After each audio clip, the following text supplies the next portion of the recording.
Hello, good morning.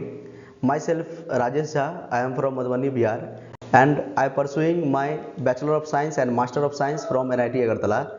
And I have 3 years of teaching experience, and I have teaches in online as well as offline batches. जो offline था वो मैंने lockdown के समय पढ़ाया था, जो कि मैं क्लास 10th को और 11th को पढ़ाता था। क्लास 10th में मैंने साइंस और मैथ पढ़ाया है, और क्लास 11th में मैंने केमिस्ट्री पढ़ाया है। केमिस्ट्री में मेनली फिजिकल, ऑर्गेनिक और इनऑर्गेनिक पढ़ाता हूँ। ठीक है, और ये जो पढ़ाने का जो जो पैटर्न होगा वो जेई और नीट के बेस्ड पे होता है, और पढ़ाना, क्वेश्चन प्रैक्टिस कराना, ये होता है। उसके बाद मैं डेली अभी भी लगभग 3 आवर का क्लासेज लेता हूँ, क्लास 11-12 के स्टूडेंट को, और 10th का भी स्टूडेंट जिसमें इंक्लूडेड है, जिसमें मेरा जो वीडियो का टाइमिंग रहता है, मतलब लेक्चर का टाइमिंग, वो 7:30 से 8:30 है, और 10 से 11 मेरा 11th का बैच चलता है, जिसमें 11th और ड्रॉपर दोनों को साथ साथ मैं पढ़ाता हूँ। ठीक है,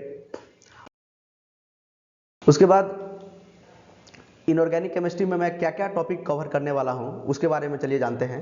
आपको बताते हैं कि सबसे पहले मैं यहाँ पर पीरियोडिक टेबल पढ़ाऊँगा। ये जो मेरा जो 2 महीने का जो पीरियड होगा, उसमें सबसे पहले मैं पीरियोडिक टेबल कवर करूँगा, जिसको दूसरे नाम से भी जाना जाता है, जैसे क्लासिफिकेशन ऑफ एलिमेंट या पीरियोडिसिटी इसको बोलते हैं। उसके बाद दूसरा टॉपिक हम कवर करेंगे केमिकल बॉन्डिंग, और उसके बाद अगर टाइम बचा तो एस ब्लॉक भी आपको कवर करवाएंगे।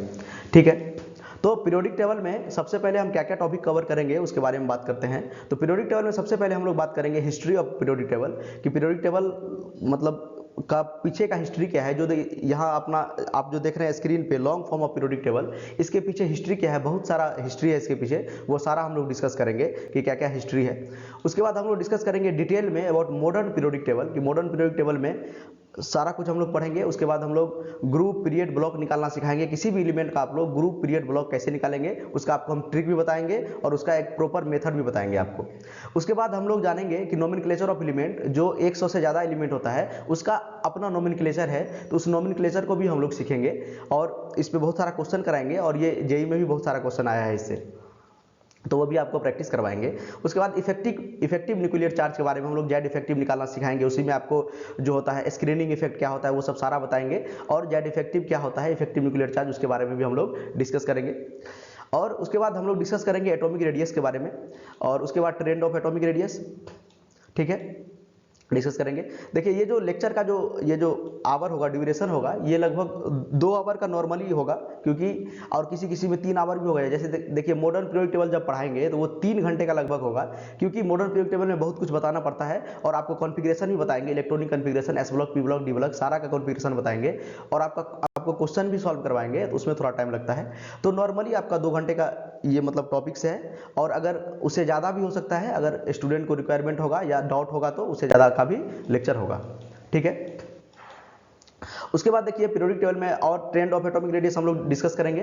ट्रेंड ऑफ एटॉमिक रेडियस में आपको बताएंगे, जनरल ट्रेंड भी बताएंगे और एक्सेप्शन भी बताएंगे, क्योंकि इनऑर्गेनिक जो होता है, इनऑर्गेनिक में हमको जनरल ट्रेंड के साथ साथ एक्सेप्शन भी डिस्कस करना पड़ता है। तो आपको जनरल जैसे ionization energy, electron affinity, electronegativity, सारा में ये जो 4 टॉपिक आप लोग देख रहे हैं स्क्रीन पे, ट्रेंड ऑफ एटॉमिक रेडियस में, trend of atomic radius, ionization energy, electron affinity और इलेक्ट्रोनेगेटिविटी, ये चारों टॉपिक में आपको जनरल ट्रेंड भी बताएंगे और एक्सेप्शन भी बताएंगे, जिससे ज्यादातर एग्जाम में क्वेश्चन आता है। एक्सेप्शन आपको याद रखना है, तभी आपको एग्जाम में सवाल बनेगा, और इस पे आपको बढ़िया बढ़िया क्वेश्चन कराएंगे, प्रीवियस ईयर क्वेश्चन भी सॉल्व करवाएंगे। उसके बाद सबसे इंपॉर्टेंट यहाँ पर प्रीवियस ईयर क्वेश्चन हम लोग डिस्कस करेंगे, और प्रीवियस ईयर क्वेश्चन जो है सारे टॉपिक पे डिस्कस करेंगे, चाहे जेई हो, नीट हो, सारा का प्रीवियस ईयर हम लोग डिटेल में डिस्कस करेंगे। और इसका भी अगर टाइम ड्यूरेशन देखेंगे तो कम से कम 2 आवर तो रहेगा, 2 आवर सबका रहता है लगभग, और 6 घंटा हम लोग जो है 6 घंटा मिनिमम मान के चलिए आप, नहीं तो ये 10 घंटा तक भी हो सकता है, मतलब 10 क्लासेज मिनिमम, 7 क्लासेज भी लेके हम आपको सारे टॉपिक पे सारा कब जो है पीवाईक्यू जो है कम से कम 10 साल का पीवाईक्यू आपको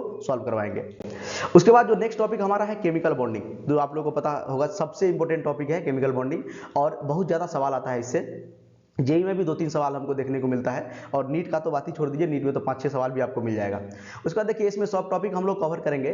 bond and types of bond, bond क्या होता है, बॉन्ड क्यों बनता है, इसके बारे में डिस्कस करेंगे, और टाइप्स ऑफ बॉन्ड डिस्कस करेंगे, जिसमें हम लोग स्ट्रॉन्ग बॉन्ड और वीक बॉन्ड डिस्कस करेंगे। स्ट्रॉन्ग बॉन्ड में जैसे आता है आपका मेटालिक बॉन्ड, उसके बाद आयनिक बॉन्ड, सबसे स्ट्रॉन्ग बॉन्ड होता है आयनिक बॉन्ड, उसके बाद कोवेलेंट बॉन्ड, ये स्ट्रॉन्ग बॉन्ड हो गया। वीक बॉन्ड में हाइड्रोजन बॉन्ड पढ़ेंगे, उसके बाद वैंडरवाल फोर्स पढ़ेंगे, ये सारा हम लोग डिस्कस करने वाले हैं, ये bond and types of bond में। ठीक है, उसके बाद अगला टॉपिक हम लोग डिस्कस करेंगे आयनिक बॉन्ड के बारे में इंट्रोडक्शन, आयनिक बॉन्ड के बारे में इंट्रोडक्शन देंगे आपको। उसके बाद आयनिक बॉन्ड कैसे बनता है, जो कि बॉन्ड हैवर प्रोसेस, बॉन्ड हैवर साइकिल से बनता है। आपको आयनिक बॉन्ड जैसे हम लोग देखते हैं गेन ऑफ इलेक्ट्रॉन और लॉस ऑफ इलेक्ट्रॉन नहीं होता है, उसमें 5 सारा, इतना डायरेक्ट हम लोग नहीं बनाते हैं, उसमें 5 प्रोसेस इन्वॉल्व होता है। जैसे होता है आपका सब्लिमेशन एनर्जी इन्वॉल्व होता है, पहले हमको सॉलिड को गैसियस फॉर्म में चेंज करना पड़ता है, उसके बाद इलेक्ट्रॉन निकालने के लिए एनर्जी देना पड़ता है जिसको हम लोग आयनेशन एनर्जी बोलते हैं। पहले केटाइन बनाना पड़ेगा, उसके बाद एनायन बनाना पड़ेगा।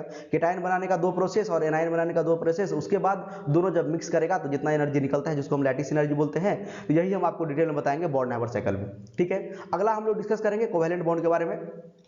उसके बाद हम लोग डिस्कस करेंगे फाजान्स रूल, जिससे बहुत, ये तो फेवरेट टॉपिक है एग्जामिनर का, जेई और नीट हो, तो फाजान्स रूल के बारे में हम लोग एकदम डिस्कस करेंगे। फाजान्स रूल में हम लोग डिस्कस करते हैं कि किसी भी आयनिक कंपाउंड में कितना कोवेलेंट कैरेक्टर है। ठीक है, कोवेलेंट कैरेक्टर हम लोग निकालते हैं, small cation large anion have more covalent character. ठीक है, इसका ट्रिक भी आपको बताएंगे कैसे याद रखना है। और देखिए सारा जो ये टॉपिक है, सारा टॉपिक का आपको एक्सप्लेनेशन के साथ साथ आपको ट्रिक भी बताएंगे किस तरह आपको एग्जाम में क्वेश्चन सॉल्व करना है।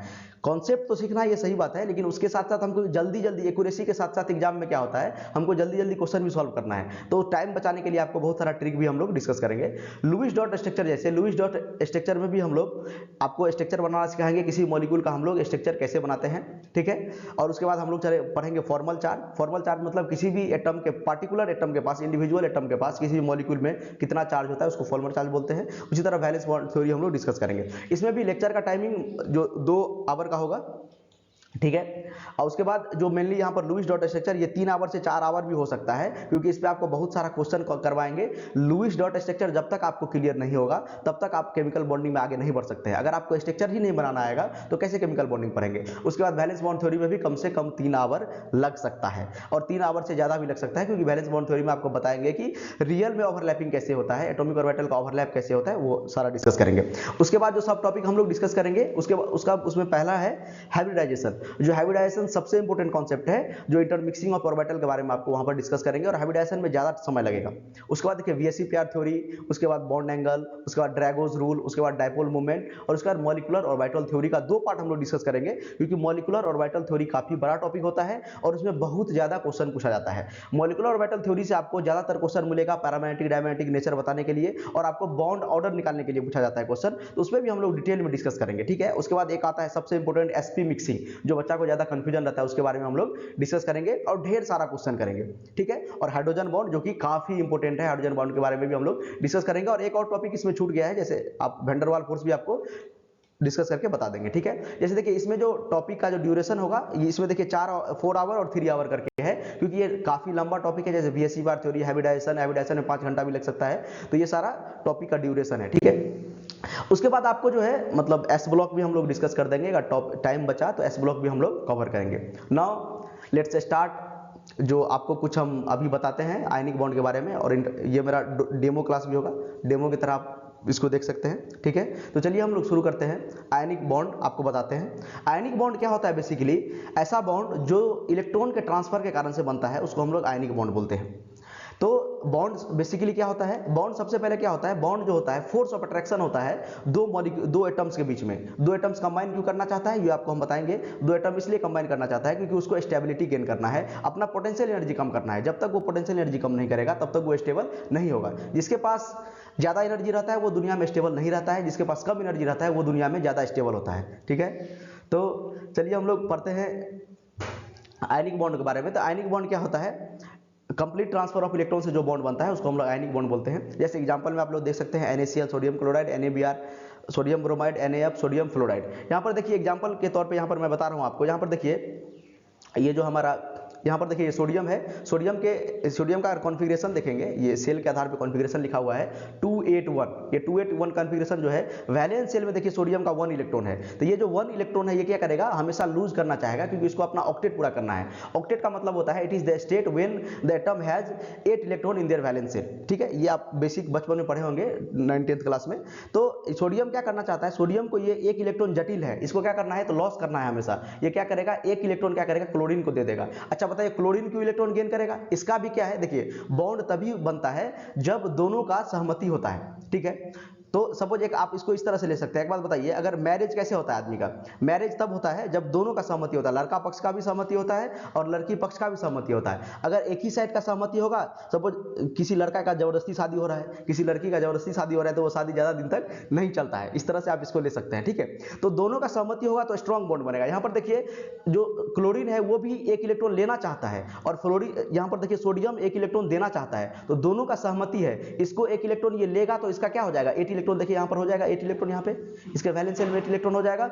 इसको एक इलेक्ट्रॉन देना है, इसको एक इलेक्ट्रॉन देना है और क्लोरीन को एक इलेक्ट्रॉन लेना है, तो इससे इसका भी काम हो जाएगा, इसका भी काम हो जाएगा। देखिए सोडियम कोई भी अगर एटम अगर इलेक्ट्रॉन का लॉस करता है तो उस पर पॉजिटिव चार्ज आता है, और कोई भी एटम अगर इलेक्ट्रॉन का लॉस गेन करता है तो उस पर नेगेटिव चार्ज आता है। तो देखिए सोडियम ने अपना एक इलेक्ट्रॉन दिया है तो इस पर पॉजिटिव चार्ज आ गया, और क्लोरीन ने एक इलेक्ट्रॉन लिया है तो इस पर नेगेटिव चार्ज आ गया।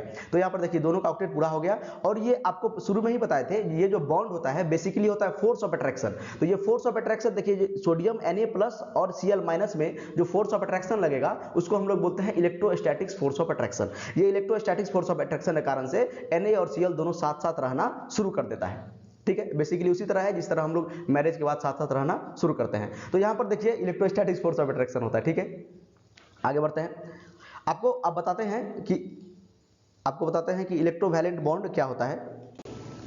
देखिए मतलब इलेक्ट्रोवैलेंट, इसको इलेक्ट्रोवैलेंट बॉन्ड भी बोला जाता है, इसी से आया है टर्म इलेक्ट्रोवैलेंसी। इलेक्ट्रोवैलेंसी का मतलब क्या होता है? इलेक्ट्रोवैलेंसी का मतलब आप सुने होंगे इलेक्ट्रोवैलेंसी और कोवैलेंसी। इलेक्ट्रोवैलेंसी का मतलब होता है इलेक्ट्रो मतलब इलेक्ट्रोवैलेंट बॉन्ड मतलब आयनिक बॉन्ड। आयनिक बॉन्ड के दौरान जितना मतलब इलेक्ट्रॉन का लॉस और गेन होता है उसी को हम लोग बोलते हैं इलेक्ट्रोवैलेंसी। इलेक्ट्रोवैलेंसी का मतलब आयनिक बॉन्ड बनने के दौरान कोई भी एटम कितना इलेक्ट्रॉन का लॉस करता है और कितना इलेक्ट्रॉन का गेन करता है, उसी को हम लोग बोलते हैं इलेक्ट्रोवैलेंसी। यहाँ पर देखिए डिफिनेशन भी आपको क्लियर होगा वहां पर, the number of electron gain और lost by an atom during the formation of ionic bond. Ionic bond formation के दौरान कितना इलेक्ट्रॉन का लॉस या गेन करता है कोई भी एटम, उसी को हम लोग बोलते हैं इलेक्ट्रोवैलेंसी। यहाँ पर देखिए सोडियम ने क्या किया है, सोडियम ने एक इलेक्ट्रॉन लॉस किया है, तो लॉस किया है तो Na+ हो गया, क्योंकि कोई भी एटम अगर इलेक्ट्रॉन को लॉस करता है तो उसमें पॉजिटिव चार्ज आता है। तो यही जो इलेक्ट्रॉन ये लॉस किया है वही कौन गेन कर लेगा? यही जो इलेक्ट्रॉन ये लॉस किया है वही ये गेन कर लेगा क्लोरीन, और क्लोरीन एक इलेक्ट्रॉन गेन करके Cl- में कन्वर्ट हो जाएगा। और देखिए ये केटायन बन गया है और ये एनायन बन गया है, और दोनों के बीच में क्या लगेगा? इलेक्ट्रोस्टैटिक्स फोर्स ऑफ अट्रैक्शन, और दोनों साथ साथ रहने लगेगा। और यहाँ पर क्या हो गया? आयनिक बॉन्ड का फॉर्मेशन हो गया है। यहाँ पर देखिए, यहाँ पर मैंने लिख दिया here the electrovalency of Na and Cl is 1। कहने का मतलब इलेक्ट्रोवैलेंसी, वैलेंसी हमेशा जो इंटीजर मतलब पॉजिटिव नंबर होता है वो मतलब प्लस और माइनस नहीं होता है। जो इलेक्ट्रॉन लॉस करेगा या गेन करेगा उसमें हम लोग ना पॉजिटिव देंगे ना नेगेटिव देंगे। जितना इलेक्ट्रॉन का लॉस करेगा सिर्फ नंबर हमको देखना है, जितना इलेक्ट्रॉन का लॉस करेगा या गेन करेगा वो हमको देखना है। तो यहाँ पर देखिए सोडियम ने एक इलेक्ट्रॉन का लॉस किया और क्लोरीन ने एक इलेक्ट्रॉन का गेन किया, और इसका इलेक्ट्रोवैलेंसी कितना हो गया? 1 हो गया। आई होप आपको टॉपिक समझ में आया होगा। और मेरा ऑनलाइन यूट्यूब चैनल भी है जो NITN एक्सप्लेन्स करके है, वहाँ पर भी मैं अभी तक बहुत सारा टॉपिक पढ़ा चुका हूँ, जैसे एटॉमिक स्ट्रक्चर, क्लास 10th का लगभग बहुत सारा चैप्टर भी पढ़ा चुका हूँ वहाँ पे। जैसे 11th में मैंने पढ़ाया है केमिकल बॉन्डिंग कंप्लीट पढ़ाया है, उसके बाद मैंने पीरियोडिक टेबल कंप्लीट पढ़ाया है, उसके बाद एटॉमिक स्ट्रक्चर कंप्लीट पढ़ाया है, अभी रेडॉक्स रिएक्शन का लेक्चर चालू है। तो ये मेरा बेसिकली डेमो लेक्चर था। आई होप आपको पसंद आया होगा। Thank you.